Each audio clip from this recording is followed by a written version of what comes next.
আপনি কি জানেন এই ছোট্ট গাছটি ভৃংরাজ, যার বৈজ্ঞানিক নাম এক্লিপ্টা প্রোস্ট্রাটা বা এক্লিপ্টা আলবা। ইংরেজিতে একে বলা হয় ফলস ডেইজি। আয়ুর্বেদ ও প্রাচীন চিকিৎসায় একে বলা হয় ভেষজের রাজা। এর সবচেয়ে বড় গুণ হল চুলের যত্নে।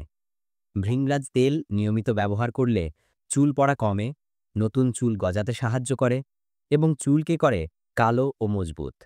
শুধু তাই নয়, আধুনিক গবেষণায় প্রমাণ হয়েছে ভৃংরাজ লিভারের সুরক্ষায় কার্যকর। এটি হেপাটাইটিস বা যকৃতের ক্ষয় কমাতে সহায়ক। এতে আছে অ্যান্টিব্যাকটেরিয়াল ও প্রদাহ কমানোর ক্ষমতা, যা ক্ষত দ্রুত সারাতে সাহায্য করে। গবেষণায় আরও দেখা গেছে ভৃংরাজ স্নায়ুতন্ত্রকে শান্ত করে, ঘুম ও মনোযোগ বাড়াতে সহায়ক। তবে মনে রাখবেন, অতিরিক্ত ব্যবহার ক্ষতিকর হতে পারে। সরাসরি চোখ বা কানে দেওয়ার আগে বিশেষজ্ঞের পরামর্শ নিন। ভৃংরাজ একটি সাধারণ গাছ, অথচ লুকিয়ে আছে অসাধারণ গুণ। প্রকৃতির এই ভেষজ আমাদের চুল, লিভার আর শরীরকে দিতে পারে নতুন সুরক্ষা। এমনই আরও তথ্যভিত্তিক ভিডিও পেতে উৎসাহ টেলিভিশনের সাথেই থাকুন। ধন্যবাদ।